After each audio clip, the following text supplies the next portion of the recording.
Want to know how to add phone number in Kimi? Well, no worries. So if you want your account to be more secure, then in this video I'm going to explain you how you can easily add phone numbers to your Kimi app or the website. So let's get straight to it. Now first things first, you can just simply open up kimi.com on your web browser. Once you have opened kimi.com, you should be provided with this interface right here. So make sure you are logged in as well. So we have also created a video on how to log in, so make sure to watch it. So once you've done all of that, on the bottom left side you should be seeing your profile right here. Just simply select this drop down box and head towards settings. So now once you're on the settings, here you should be seeing your profile. Just simply select that. Now here you should be seeing phone number. Now by default you shouldn't have any, so just simply select link. Now you can just simply type in your phone number, search for country, or just type in your country code.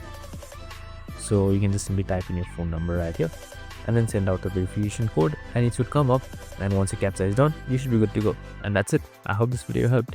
If it did, make sure to like, subscribe, and tune in with us for more of these videos. See you in the next one.